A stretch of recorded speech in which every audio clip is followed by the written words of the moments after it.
el sistema jurídico a exponer hoy es Sudáfrica. Sudáfrica es un sistema mixto compuesto por el derecho romano holandés y el common law.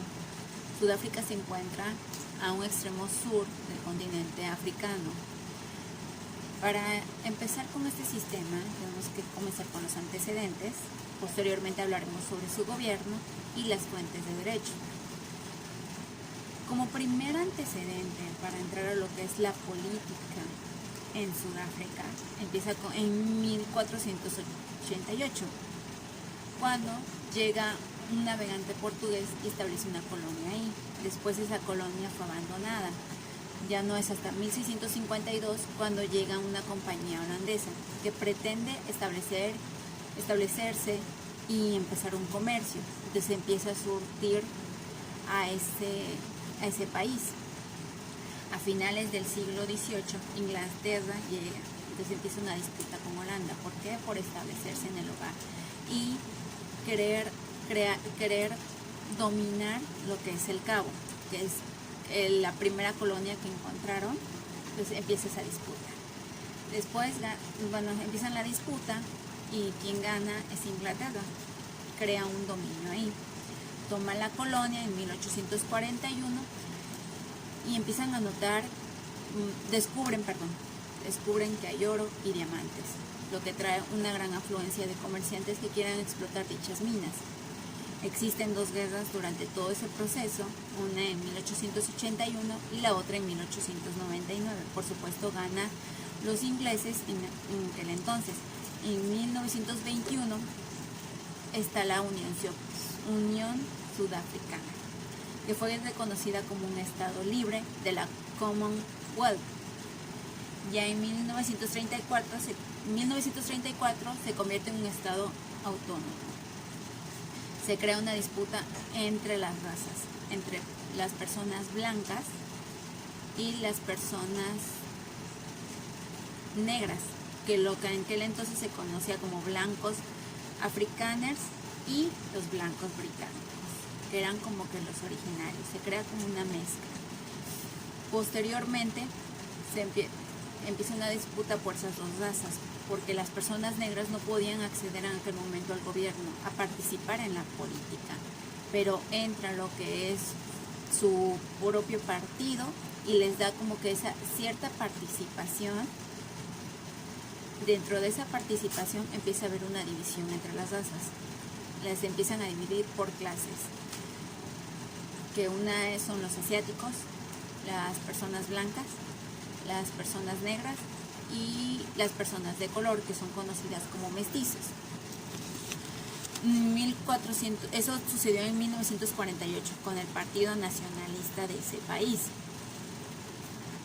Se promulgan posteriormente unas leyes nacionalistas, que son conocidas como segregacionistas, y empiezan a haber una disputa política que no solo interviene en la política interior, sino que también afecta a la política exterior. Entonces entra lo que es la figura de la ONU.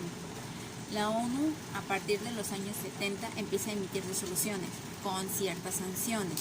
En 1961, el país abandona el dominio británico y se convierte en la República Sudáfrica. Los más afectados por estas leyes fueron las personas negras, pues no se les daba como ese acceso a las leyes de paso. Las leyes de paso consistían en que solo las personas negras podían estar en el territorio de estas personas blancas británicas solamente por cuestiones de trabajo. No podían a desarrollar otras actividades si no es únicamente de trabajo.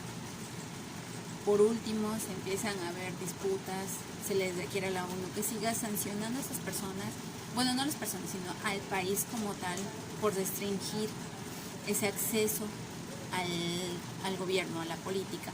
Entonces empiezan a haber limitantes. Primero se limitaba a las personas asiáticas a entrar al gobierno.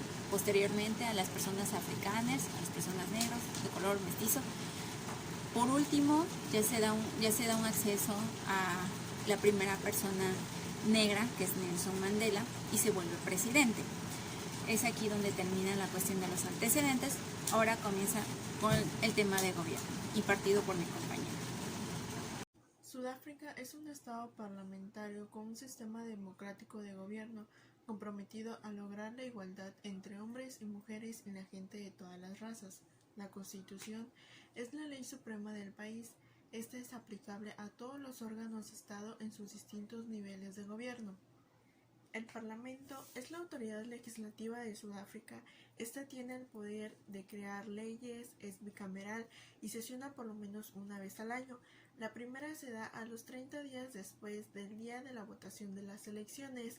Estará en funciones durante 5 años a partir del día de su primera sesión y está compuesta de una Asamblea Nacional y por el Consejo Nacional de las Provincias. La Asamblea es elegida para representar al pueblo y para asegurar que el gobierno no sea por el pueblo según la Constitución. Está compuesta de no menos de 350 y no más de 400 personas. El Consejo.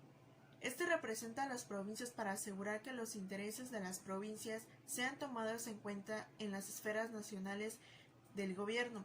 Está compuesta por 90 delegados, 10 por cada provincia. El presidente de la República es la cabeza del Estado y del Gobierno. Debe respetar la Constitución como la ley suprema de la República y promover la unidad de la nación. El presidente tiene a su cargo las siguientes atribuciones: conferir distinciones, nombrar, acreditar, recibir y reconocer embajadores, representantes diplomáticos y otros funcionarios consulares, llamar a un referéndum según una ley del Parlamento, hacer nombramientos requeridos por la Constitución, sancionar y firmar proyectos de ley, emitir perdones o suspender condenas y exonerar multas, y finalmente este es el jefe supremo de las Fuerzas Armadas. El presidente nombra al vicepresidente y a los miembros de su gabinete, de los cuales deben pertenecer a la Asamblea Nacional, aunque se le permite que seleccione a no más de 2 personas que estén fuera de la Asamblea para que puedan pertenecer a su gabinete. La autoridad judicial de la República está encomendada a las Cortes, que éstas, a su vez, son independientes y supeditadas únicamente a la Constitución y a la ley. En ellas encontramos a los tribunales judiciales federales, que a su vez están integrados por la Corte Constitucional, la Corte Suprema de Apelación y las Cortes de los Magistrados. La Corte Constitucional está formada por un presidente y 9 jueces elegidos por el gabinete de una lista confeccionada por una comisión independiente. Entre sus funciones tiene determinar la constitucionalidad de alguna reforma de la Constitución y decidir las disputas entre órganos del Estado en las esferas nacionales y provinciales relacionadas con la condición, poderes y funciones constitucionales de cualquiera de estos órganos del Estado. Mientras que la Corte Suprema de Apelación consiste en un presidente y la cantidad de jueces de apelación determinado por una ley del Parlamento. Esta Corte puede tomar decisiones de apelaciones sobre cualquier asunto. Las Cortes de los Magistrados conocen de asuntos de primera instancia federal. Divisiones provinciales. Existen 6 divisiones provinciales y cada una de estas divisiones está formada por un juez principal y, si así lo decide el presidente del Estado, por uno o más jueces suplentes principales y el número de jueces que determine el presidente del Estado. Existen 2 divisiones locales y estos tribunales están presididos por jueces de la división provisional que les corresponda. Las fuentes del derecho en Sudáfrica. Existen 3 tipos de fuentes. Está la legislación, los precedentes judiciales y la costumbre. En primer lugar está la legislación, que está basada en los principios de la legislación romano-holandesa.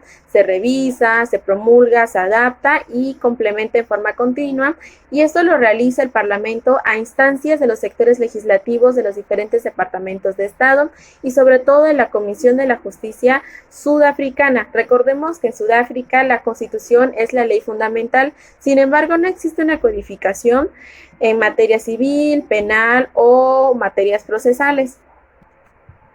En segundo lugar, contamos con los precedentes judiciales, que es otra fuente del derecho y es tomado del derecho inglés. Las diferentes decisiones tomadas por la Corte Suprema son una fuente del derecho. Importante. También contamos con la ley hecha por el juez. La función del juez no solo se limita en utilizar la ley, sino tiene que explicarla y fundamentarla. Una decisión judicial establece una nueva norma del derecho que a partir de la interpretación de la ley. Y en tercer lugar contamos con la costumbre, que es una fuente del derecho de menor importancia, pero ayuda a complementar a la labor del juzgador. La profesión legal en Sudáfrica. La profesión legal está dividida en dos ramas, en la de abogados y apoderados judiciales, los cuales se rigen por un código ético muy estricto. Los abogados están organizados en asociaciones, es decir, en colegios, en cada sede de las distintas divisiones de la Corte Suprema. También cuentan con el Consejo General del Colegio de Abogados de Sudáfrica, que es la institución coordinadora de las diversas barras de abogados independientes. En segunda tenemos los apoderados judiciales. Existe una sociedad legal en cada una de las 4 provincias. Un apoderado en funciones es automáticamente miembro de cuando menos una de estas sociedades, cuyo objeto es promover los intereses de la profesión. La Asociación de Colegios de Abogados es la institución coordinadora de diferentes sociedades independientes. Y por último, contamos con los asesores legales del Estado que dan recomendaciones jurídicas a los ministros, a departamentos gubernamentales y administraciones provinciales, así como a varias instituciones creadas por una ley escrita. Además, redactan leyes, asesoran a ministros que van a proponer la aprobación de la ley en el Parlamento. También ayudan en asuntos penales y constitucionales. El último tema del capítulo 3 es la estructura de derecho de Sudáfrica.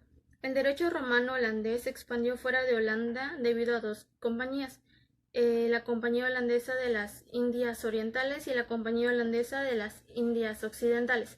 La segunda compañía se creó para el comercio de África y América española y portuguesa. Ambas compañías funcionaban bajo concesión estatal y tenían poder para declarar la guerra, gobernar sus posesiones territoriales y legislar.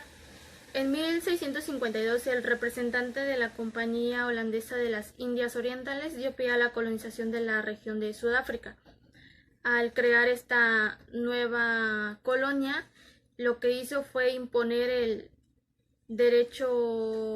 sistema romano-holandés, pero posteriormente la colonia pasó a manos de los ingleses, pero aún así los ingleses dejaron que se mantuviera el sistema romano-holandés. Posteriormente se impuso el derecho inglés en la colonia debido a ciertas circunstancias, como la preponderancia política, social y económica con la que contaba Inglaterra. Otro aspecto es que los juristas sudafricanos se formaban en universidades inglesas. También que los Países Bajos, al momento de crear su codificación de derecho, lo hicieron bajo la influencia francesa, y asimismo porque las obras de los autores modernos fueron escritos en holandés, lo que resultaba un poco difícil para que se pudiese emplear en África del Sur.